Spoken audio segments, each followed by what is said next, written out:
warahmatullahi wabarakatuh. Selamat siang semuanya. Apa kabar dengan hari ini?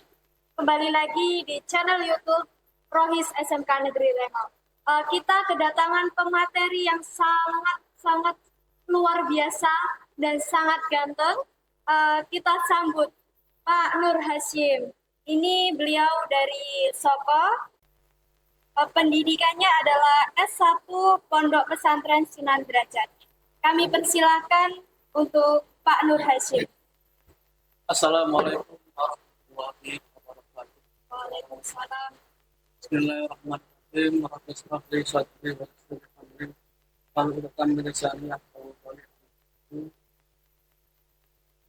Yang saya hormati kepala sekolah, saya hormati Bapak Ibu guru, Jaman Rengel, dan anak-anakku yang sangat saya banggakan.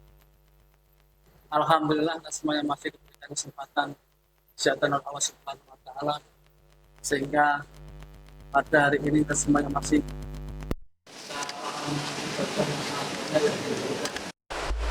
puasa di bulan Ramadan. Mudah-mudahan ibadah kita, puasa kita diterima oleh Allah Subhanahu wa Ta'ala.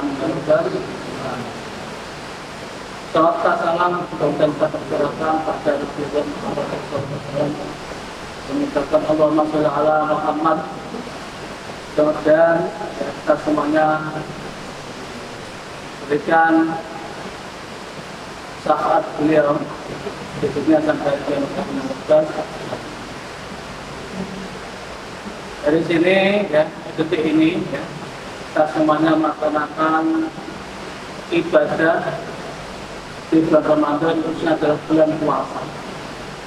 Ini ibadah khusus selama di bulan satu tahun ini ada 12 bulan. 11 bulan kita selalu makan bebas, tidak makan, minum secara bebas.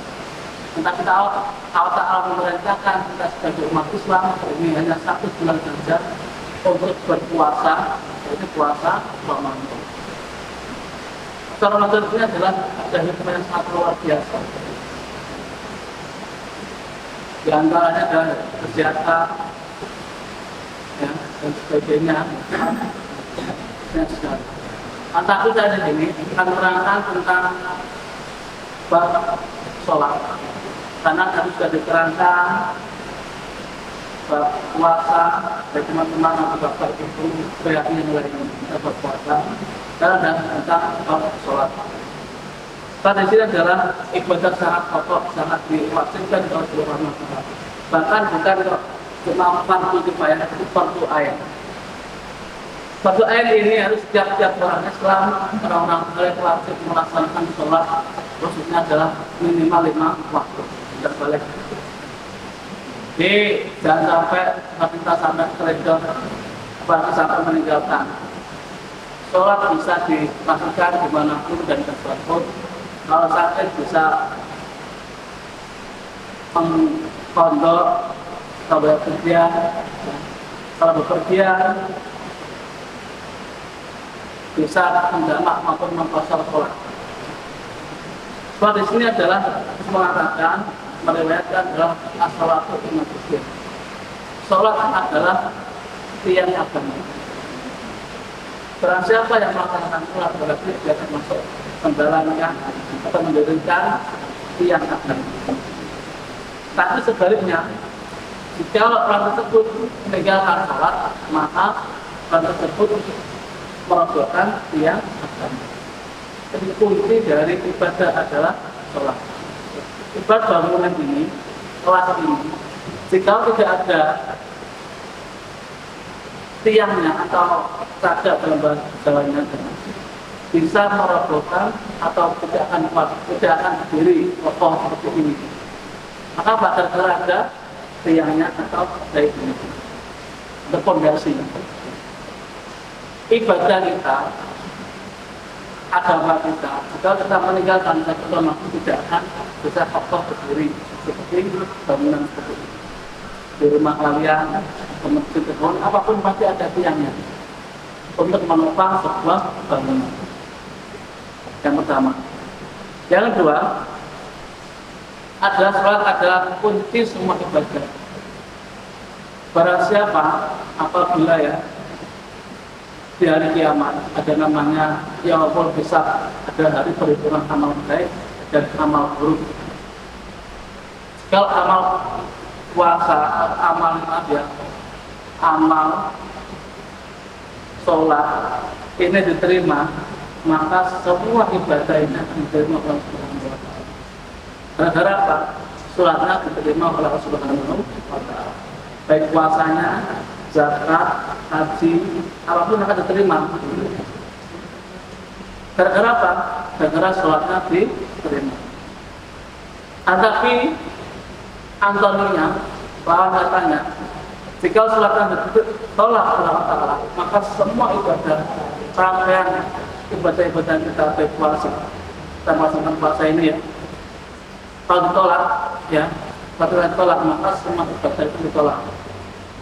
Puasa, sedekah, zakat, haji, ditolak. Gara-gara apa? Gara-gara sholatnya ditolak. Maka itu sangatlah penting. Ya. Sampai diperlukan, diwajibkan dari setiap orang Islam melaksanakan sholat 5 waktu khususnya, ya, 40 itu. Ya. Ini. Bagi apa? Bukan bagi kebaya lagi. Kalau bagi kebaya kan apabila ada seorang atau golongan mewakili telah melakukan suatu hal tersebut, maka disebut kewajiban. Contoh merawat jenazah. Kalau beda dengan sholat 5 waktu khususnya ada sholat zuhur, asar, maghrib, isya, subuh, ini tidak boleh diwakili. Maka tiap-tiap orang Islam ya, maka wajib melaksanakan sholat fardu tadi, khususnya 5 waktu. Ini ya. Jadi semua ibadah ini tergantung pada sholat. Dan sangatlah penting ibadah sholat ini ya tidak boleh ditinggalkan. Ya. Apabila tidak bisa berdiri, dengan duduk. Apabila tidak bisa duduk, dengan berbaring atau duduk, ya, berbaring dengan apapun sepenting, jangan sampai meninggalkan sholat. Apalagi kita dikasih kesehatan mata Allah, dikasih mata bisa melihat, dikasih kaki bisa berjalan, kasih tangan bisa bergerak, tidak mau sholat, ini sungguh amat sangat menyayangkan. Sholat mungkin sehari semalam 24 jam, ya, dari semalam ya. Mungkin sholat zuhur berapa menit, mungkin paling maksimal 5 menit. Sholat zuhur, asar, 5 menit sebagainya. Semua yang 5 waktu berarti 5 kali 5 berarti 25. Ini maksimal 24 jam dikurangi 25 menit. Kira-kira bagaimana? Kalau tidak mau kerjakan seluruh amal sangat menyayangkan. Karena bapak sangat pentingnya sholat. Pada dasarnya, ya, perintah agama dalam pikir-pikir ini semua perintah pasti mengandung hal positif, ya, baik sholat, baik tidak, baik zakat, memberikan orang, perintah Allah Ta'ala, baik hal positif. Puasa, sekarang kita melaksanakan puasa, ini baik. Ya. Dari kesehatan, apapun, ya, itu baik. Jadi semua ini adalah semua perintah Allah Ta'ala punya pasti mengandung hal positif atau hal apa. Itu pun sebaliknya, ya, semua larangan Allah pasti mengandung hal negatif, mandorot atau bahaya. Contoh kenapa berzina dilarang? Kenapa? Ya, kenapa perempuan dilarang? Kenapa? Ya, mereka dan merusak pikiran, merusak jiwa dan sebagainya. Kenapa mencuri dilarang? Kenapa merugikan orang lain? Merugikan orang lain, maka dilarang. Jadi intinya adalah agama itu menata bagaimana manusia itu supaya lebih baik. Udah zaman dahulu adalah terkenal zaman jahiliyah. Kenapa jahiliyah? Zaman kebodohan. Kan kok orangnya betul-betul tidak pintar, tapi akhlaknya kurang terdidik.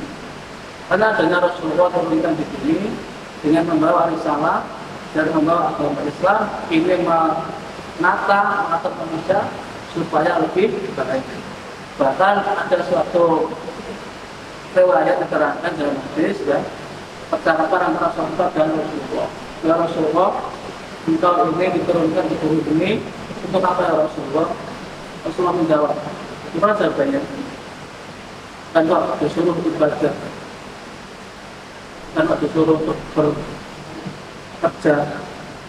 Ada Rasulullah jawabnya adalah nama itu ya utama makarimah.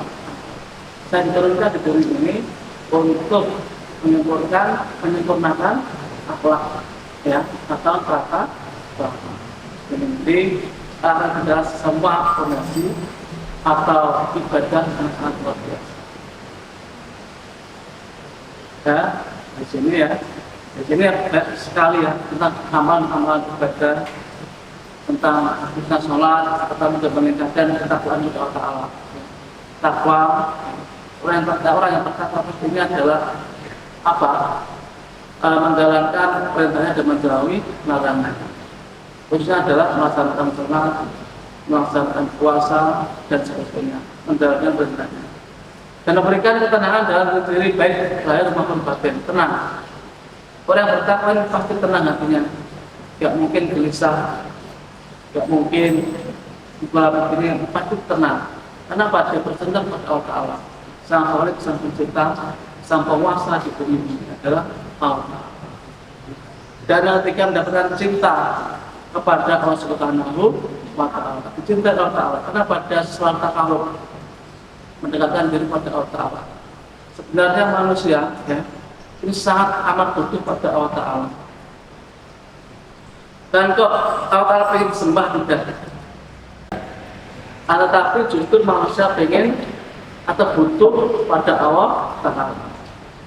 Nah, setiap pidato ada kata-kata, setiap bukan itu ya, ada kesehatan dan apa itu dari Allah Subhanahu wa Ta'ala, sehingga kita bermaja bisa berkumpul ini. Kenapa? Adanya pertolongan dari Allah Ta'ala. Ya, kita wajib melaksanakan sholat. Sholat zuhur ditambah dengan sholat ba'diyah dan sabriyah dan sebagainya untuk lebih dekat pada Allah Subhanahu wa Ta'ala. Mudah-mudahan amal ibadah kita selama puasa ini ya, baik puasa sunnah dan puasa wajib, khususnya puasa Ramadan, sholat kita, tarawih kita, tadarus kita, baca Quran ya, mudah-mudahan diterima oleh Allah Subhanahu wa Ta'ala. Itu ya, mbaknya ya. Jadi Pak, bagaimana hukum meninggalkan sholat bagi orang yang tidur?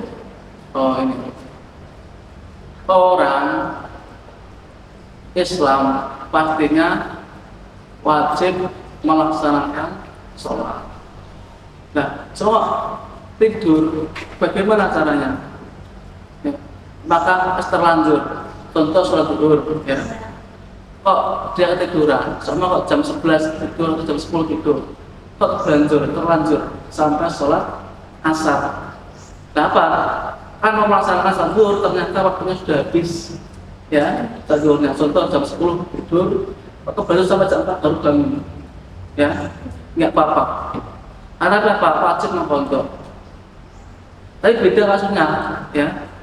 Jikalau dia kok waktunya kok sholat zuhur yang sudah punya Anda, ya, tapi tidak mapan persiapan tidur, sehingga pas berlanjut sampai jam 4. Nah ini nggak boleh. Sudah tahu waktunya zuhur, kok malah tidur, ya. Ini nggak boleh. Kenapa? Sudah tahu waktunya tidur. Jadi perkara yang bisa meninggalkan sholat, ya. Tidak meninggalkan tapi membantu ya, bisa membantu dia. Pertama adalah ketiduran, ya, tidak ada yang membangunkan sehingga waktunya habis, ya. Pertama tidur, tidak ada yang membangunkan. Sudah kalau sudah tidur tapi dibangunkan, tak tidur lagi, sudah tidur ya, kok tidur lagi jawabnya kok dia mau tidur sengaja, nggak boleh. Ya. Yang kedua, lupa, tidak ada yang mengingatkan. Contoh dalam mengerjakan tugas sama ya, sehingga saking khusyuknya ya, saking terlalu fokus pada tugasnya, sehingga dia lupa. Kira baru jam 11 ya, karena waktunya mendung ini ya, karena kan mendung ini. Kira jam 11 ya, dia belum melaksanakan sholat zuhur, ternyata sudah waktunya asar baru dengar adzan. Ya. Ini boleh mengkodok, tidak mendengar tapi mengkodok. Jadi dua pertama adalah tidur tidak ada yang membangunkan, yang kedua lupa tidak ada yang mengingatkan. Itu ya, jadi wajib mengkodok tapi jika kalau ketidurannya itu jam 11, nah bangunnya itu maghrib itu bagaimana Pak? Ya berarti ada dua waktu ya, yang ditinggalkan, zuhur dan asar. Nah, berarti dua-duanya mengkodok. Itu ya, dua-duanya mengkodok sholat. Jadi bisa langsung dua. Iya, seketika. Soalnya kok di waktu maghrib dulu ya dikerjakan, dan itu niatnya mengkodok. Jadi niatnya bagaimana? Contoh yang ditinggalkan adalah sholat zuhur ya. Contoh gini, misalnya pada putri arba'atin kita beribadah ada amak memang atau Allah Ta'ala ya sendirian ya. Jadi adaan diganti kondoan lillahi ta'ala. Dan itu sholatnya apa yang ditinggalkan sholat zuhur ya, saya asar. Tapi diantarakan dalam kodok adaan diganti kondoan lillahi ta'ala yang belakang ini ya. Bagaimana bila ada seseorang yang rajin berpuasa, zakat, sedekah, tapi tidak sholat itu bagaimana Pak? Ya, ini tadi sudah saya terangkan tadi ya dari awal pesan tadi, maka kunci semua ibadah ini adalah sholat. Jikalau sholatnya diterima, maka semua ibadah diterima. Jikalau sholatnya ditolak, maka semua ibadah ditolak. Ibadah apa contohnya? Boleh puasa, sedekah, zakat, haji. Ini tergantung pada sholat. Jadi bisa jadi percuma ya. Dia contoh puasa sudah haus, sudah lapar tapi nggak sholat. Ya. Sudah haji, sudah sedekah sebagainya tapi nggak sholat. Maka sholat utama.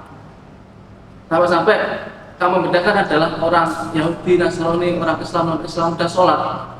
Ya, orang Islam wajib sholat, nggak boleh ditawar-tawar lagi.